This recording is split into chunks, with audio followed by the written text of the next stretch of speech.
Students कैसे हैं आप लोग। आज क्लास 9 के सभी स्टूडेंट का cosmic centre for learning English में स्वागत है। आज हम लोग लिटरेचर स्टार्ट करने वाले हैं और लिटरेचर में आपको पता है आपके दो किताबें हैं, एक बीहाइव जो मेन लिटरेचर बुक है और दूसरा मोमेंट्स जो सप्लीमेंट्री रीडर है। तो आज हम लोग बीहाइव से पहला लेसन स्टार्ट करते हैं, द फन दे हैड। ठीक है, तो हम लोग line wise summary explanation word meaning में जाएं, इससे पहले हम लोग इस स्टोरी का एक ब्रीफ समरी ओवरव्यू हम लोग जान लेते हैं। ठीक है, क्या है ये स्टोरी? ये एक साइंस फिक्शन है। फिक्शन मतलब होता है काल्पनिक कहानी, और ये विज्ञान पर आधारित है, साइंस पर आधारित है। इसमें जो स्टोरी है वो है 2157 का, मीन्स 17 मई है 2157। अभी 2000 क्या चल रहा है? 2000 क्या चल रहा है अभी? 21, यानी 2021, वो 2157 की बात है। मैंने उस समय क्या स्थिति होगा, कैसा रहेगा, एक कल्पना किया है लेखक ने। उसमें क्या है, दो कैरेक्टर होता है मुख्य रूप से, दो बच्चे हैं। एक बच्ची है 11 साल की, मार्गी, और एक टॉमी है लड़का जो 13 साल का है। उन लोगों को कहीं घर में एक पुरानी सी बुक मिल जाता है, कहीं अटारी पर, एटिक जो होता है ना, छज्जा वगैरह घर में होता, वहाँ रखा हुआ, धूल में पड़ा हुआ, पीली पड़ गई। और वो क्या होता है, उस किताब के बारे में जो वो दोनों बच्चे हैं, उनके जो दादाजी के दादाजी जब बहुत छोटे थे तब इस तरह की किताब हुआ करता था और वो पढ़ने जाते थे, इस तरह की किताबें पढ़ते थे। लेकिन आज जब वो 2157 में है, यानी 2157 में है, तो उनके स्कूल घर में ही होता है, बेडरूम के बगल में होता है। उसमें उसके कंप्यूटर टीचर होते हैं, रोबो होता है उसके टीचर, ठीक है, मैकेनिकल टीचर होता है, उसी में वही सारे सब्जेक्ट पढ़ाते हैं। तो मैंने आज के क्या कहते हैं आपका 1000 साल बाद, 500 साल बाद क्या स्थिति होगा, उसका एक कल्पना किया गया इस स्टोरी के माध्यम से। कि वो दोनों को बुक मिलता है तो लोग आपस में चर्चा करते हैं इस बुक के बारे में। क्या तो फिर वो बताता है कि ये दादाजी के दादाजी जब बहुत छोटे थे तब वो बताते थे कि उस समय इस तरह की सारी जो वर्ड्स हैं, सारे जो स्टोरीज़ हैं, वो प्रिंटेड होता था किताब में। उसके लिए तो स्क्रीन पे चलता है, जैसे हम लोग टीवी में देखते हैं या कंप्यूटर में देखते हैं स्क्रीन में, और उसमें तो लाखों किताबें समा सकता है। उसके मेमोरी ऐसे होते हैं और सारा चलता हुआ होता है। इस बुक में क्या है कि जिस पेज में जो वर्ड जहाँ लिखा हुआ है, तुम कभी भी उल्टो तो वहीं मिलेगा। तो फिर बुक की चर्चा आपस में वो लोग दोनों करता है। तो मार्गी को थोड़ा संदेह होता है कि जब मार्गी पूछती कि ये क्या चीज़ है, कि तो बोले किताब है। तो बोले किताब किस बारे में? तो टॉमी जवाब देता है कि वो स्कूल के बारे में है। बोले स्कूल के बारे में ऐसा क्या हो सकता है? क्योंकि स्कूल से नफरत था मार्गी को, क्योंकि वही एक कमरे में जाना, वही मशीन के सामने बैठना, वही क्वेश्चन मशीन देता है, उसको बनाती है, फिर उसके स्लॉट में डालता है। वो पंचिंग वाला जो है, पंच कार्ड से, जैसे हम लोग पेपर पेन में लिखते हैं वैसा नहीं, उसी टेस्ट में स्लॉट में डालता है, फिर उसी से रिजल्ट उसका पता चलता है। और कभी कभी क्या होता है कि मशीन ख़राब हो जाता है तो रिजल्ट उसका ख़राब होने लगता है। तो इससे परेशान वो थी स्कूल में। पहले तो ज़्यादा परेशान थी, लेकिन हाल फिलहाल से उसकी परेशानी और बढ़ गई थी, क्योंकि उसका ज्योग्राफी वाला भाग जो था इसके टीचर का, यानी वो रोबो का, कुछ गड़बड़ा गया था, जिसमें इसके रिज़ल्ट ख़राब हो रहे थे। फिर उसकी माँ को पता चला तो माँ ने मैकेनिक को बुलाया, यानी कि इंजीनियर को बुलाया, जो इंस्पेक्टर के नाम से उसमें स्टोरी में है, और उन्होंने उसको 1 घंटे में फिर टिक कर दिया।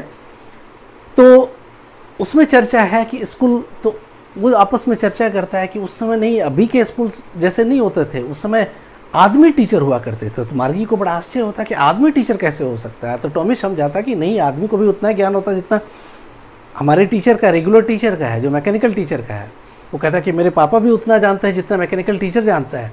ये यकीन दिलाता है, क्योंकि टॉमी 13 साल का था, तो उससे ज़्यादा किताबें पढ़ा था और थोड़ा उससे ज्ञान ज़्यादा था, इसलिए उसको समझाता है। तो अपने आप को थोड़ा गर्व महसूस कर रहा था कि हमको तुमसे ज़्यादा नॉलेज है, उसी भाव से उसको बता भी रहा था।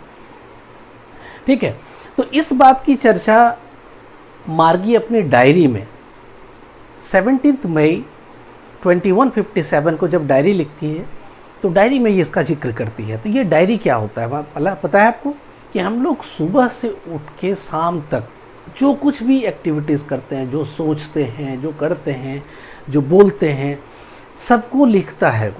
बहुत लोग ऐसे डायरी लिखते हैं तो वो सोने से पहले लिखते हैं ताकि जीवन के किसी मोड़ पर उसको कभी देखना हो कि इस समय हम क्या कर रहे थे, इस समय हमारी क्या मानसिक दशा थी, उस दिन क्या घटनाएं घटी थी, अगर कोई देखना हो तो वो देख सकता है। तो डायरी लोग लिखा करते हैं, तो वो भी डायरी लिखते थे। तो 17 मई 2157 के डायरी में ये बातें लिखी है उन्होंने। फिर क्या होता है कि आपस में डिस्कस करता है। फिर आजकल के जैसे हम लोग का स्कूल है, इस तरह के स्कूलों के बारे में जब मार्गी जानती है तो बड़ी खुश होती है कि उस समय बच्चे एक घर में स्कूल नहीं हुआ करता था, बल्कि स्कूल एक अलग सा बिल्डिंग होता था, वहाँ सभी बच्चे जाते थे और सभी एक ही चीज़ पढ़ते थे। एक क्लास में जैसे मैं अभी बता रहा हूँ तो सारे बच्चे एक ही चीज़ पढ़ रहे हैं, तो सब लोग एक ही चीज़ पढ़ते थे। और कंप्यूटर में ऐसा नहीं है। मार्गी कहती है कि मेरी मम्मी कहती है कि हर बच्चे को अलग ढंग से पढ़ाना चाहिए क्योंकि सबका मेंटल लेवल अलग होता है, सबकी क्षमता अलग होती है, लेकिन एक साथ पढ़ाता होगा तो कैसे पढ़ाता होगा। तो टॉमी समझाता है कि एक साथ बड़ा मज़ा आता था, एक ही चीज़ सबको बताते थे, सभी एक दूसरे को होमवर्क में मदद भी कर पाता था और सभी लोग फिर एक आंगन में, एक यार्ड में होता था, मतलब स्कूल कैंपस में होता था, सब लोग बड़ी मज़े करते थे। तो उस मज़े की बात जो है, जो बच्चे मज़े करते थे, तो वो ये लोग सुन के बड़ा आश्चर्य होता है। और वही इस कहानी का शीर्षक है, द फन दे हैड। ठीक है, जो मज़े उन लोगों ने किए, यानी अभी के बच्चे जो अभी के स्कूलों में हैं, ऐसी व्यवस्था तो उस समय रहेगी नहीं, यानी एक लेखक ने कल्पना की है। ये स्टोरी है। अब हम लोग बुक खोलेंगे और लाइन वाइज उसके समरी और एक्सप्लेनेशन को समझेंगे। चलिए आते हैं किताब। चलिए, स्टोरी स्टार्ट होता है यहाँ से। मार्गी even wrote about it that night in her diary. मार्गी ने इसके बारे में उस रात अपनी डायरी में भी लिखी। किस पेज पर? ऑन द पेज हेडेड 17 मई 2157। किस पेज पर? जिस पेज पर तारीख लिखा हुआ था 17 मई 2157। उसमें क्या लिखा उसने? She wrote today Tommy found a real book. आज टॉमी को एक रियल बुक मिला। रियल बुक मतलब वास्तविक, जैसे हम लोग किताब अभी पढ़ते हैं। It was very old book. यह बहुत पुरानी किताब थी। Margie's grandfather once said that. Margie के ग्रैंडफादर ने, उनके दादाजी ने एक बार कहा था कि when he was a little boy. कौन छोटे बच्चे थे? मार्गी के दादाजी जब छोटे बच्चे थे, हिज ग्रैंडफादर, तो उनके दादाजी ने, किनके दादाजी ने?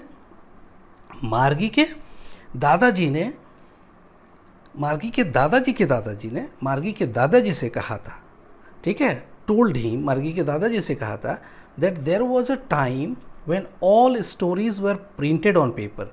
एक ऐसा समय था जब सारी चीज़ें, सारी कहानियाँ पेपर पर छपी होती थी, जैसे आज है। और ये बात 2157 की है, मतलब उस समय बुक नहीं रहेगा, सारे इलेक्ट्रॉनिक हो जाएंगे, टेली बुक पाए जाएंगे। They turn the pages. They यहाँ मतलब है टॉमी और मार्गी से। उसने उस किताब का पेज पलटा। विच वर येलो एंड क्रिंकली। उसके पेज पीले पड़ गए थे, बहुत पुरानी होने के कारण कागज़ क्या होता है, पीला पड़ जाता है और उसमें सिकुड़न आ जाते हैं, crinkly. And it was awfully funny. उन लोग के लिए बड़ा हंसी का विषय था to read words that stood still. उन वर्डों को पढ़कर, उन शब्दों को पढ़कर जो स्थिर खड़ा था। Instead of moving the way, बजाय कि वो मूव करता, चलता, the way they were supposed to on a screen, you know, कि जैसे वो लोग उम्मीद करता था कि जैसे स्क्रीन पर वर्ड चलता है, वो लोग टेलीबुक पढ़ता होगा तो मूव करता रहता है वर्ड, वैसे मूव करे, लेकिन यहाँ पे खड़ा था। इसलिए उन लोगों के लिए ये हंसी का विषय था। And then when they turn back to the page before, और जब उन लोगों ने उससे पहले का पेज, जिस पेज में भी था वो लोग, उससे पहले का पेज पलटा, जो पहले वो लोग पढ़ा होगा, it had the same words on it. वहाँ पे वही वर्ड था that it had when they read in the first time, कि पहली बार जब पढ़ा था उस समय जो वर्ड थे अभी भी वहीं थे। उन लोग के लिए आश्चर्य का विषय था कि वो वर्ड वहाँ कैसे रह सकता है, जिस स्क्रीन पर जो चीज़ पढ़ता है तो वो बाद में वहाँ नहीं मिलता है, तो ये पेज में कैसे मिल सकता है। ये उन लोगों के लिए आश्चर्य का विषय था। अब क्या होता है, देखिए, अब यहाँ पे टॉमी थोड़ा एक एक्सप्रेशन देते हुए कहता है गी, जैसे हम लोग कहते हैं छी, बेकार की चीज़ें हैं, मतलब एक एक्सप्रेशन है। सेड टॉमी, टॉमी ने कहा कि व्हाट अ वेस्ट, कितना फालतू चीज़ है, कितना बेकार चीज़ है। When you are through with the book, जब आप किताब को पढ़ेंगे, you just throw it away, आप फेंक देंगे उसको, मतलब अगर तुम पढ़ोगे तो उसको फेंक दोगे। आई गेस, मुझे लगता है कि अगर तुम इस किताब को पढ़ोगे तो निश्चित रूप से फेंक दोगे। Our television screen must have had a million books, कि हमारे टेलीविज़न स्क्रीन में सैकड़ों लाखों बुक होते हैं, मिलियन बुक होते हैं, ठीक है, on it, and it is good for plenty more, और भी बहुत चीज़ों के लिए वो अच्छा है। जैसे होता है कि एक साथ जो पेज खोजना चाहे डायरेक्ट आप खोज सकते हैं, जो लाइन पे जाना है उस लाइन पे, उस सेंटेंस पे आप डायरेक्ट जा सकते हैं, वैसा बहुत सारी चीज़ें हैं। तो प्लेंटी मोर कह रहा है उसकी फैसिलिटी के बारे में। I wouldn't throw it away, मैं उसको नहीं फेंकूंगा, ठीक है, कहने का मतलब तो मैं वो चीज़ तो फेंका नहीं जा सकता है। सेम विद माइन सेड मार्गी, मार्गी ने कहा कि हाँ मेरे साथ भी वही बात है, मैं भी वही करूँगी। कहने का मतलब उनकी बात में वो सहमत हुई। सी वॉज 11, वो 11 साल की थी, and hadn't seen as many telebooks as Tommy had, तो वो उतनी टेलीबुक नहीं पढ़ी थी, देखी थी जितना टॉमी ने देखा था, क्योंकि टॉमी था ही वॉज 13, वो 13 साल का था, तो उससे क्लास में भी आगे होंगे, तो उससे ज़्यादा वो बुक पढ़े होंगे, ठीक है। अब आगे बढ़ते। सी सेड, वो बोली, where did you find it, ये बुक कहाँ मिला तुमको। In my house, he pointed without looking because he was busy reading, तो उसने कहा घर में, वो उसके तरफ बिना देखे अपने हाथ से इशारा करते हुए, क्योंकि वो पढ़ रहा था। इन द एटिक मतलब वो छज्जे पर, जैसे अटारी होता है ना, घर की दीवार में छज्जे बने होते हैं, उसी को कहते हैं एटिक में। व्हाट इज इट अबाउट, ये किस चीज़ के बारे में। तो जवाब में कहता है टॉमी, स्कूल के बारे में। मार्गी वॉज स्कॉर्नफुल, मार्गी को स्कूल से घृणा आती, तो वो थोड़ा चौंकने के भाव से प्रश्न करते, school, what is there to write about school, ऐसा क्या चीज़ है कि इसमें स्कूल के बारे में लिखना है, मैंने स्कूल के बारे में ऐसी क्या चीज़ हो सकता है कि जो इसमें लिखा है। आई हेट स्कूल, मुझे स्कूल से नफरत है। आगे बढ़ते, अब क्या होता है आगे देखिए। मार्गी ऑलवेज हेटेड स्कूल, मार्गी को हमेशा स्कूल से नफरत था, but now she hated it more than ever, लेकिन अब उससे ज़्यादा नफरत करती थी। क्यों कि the mechanical teacher had been giving her test after test in geography, के उसके मैकेनिकल टीचर जो थे, उनके टीचर कौन थे, रोबो मशीन था, ठीक है, तो वो टेस्ट पर टेस्ट ले रहा था, and she had been doing worse and worse, और उसका रिजल्ट खराब से खराब होता जा रहा था।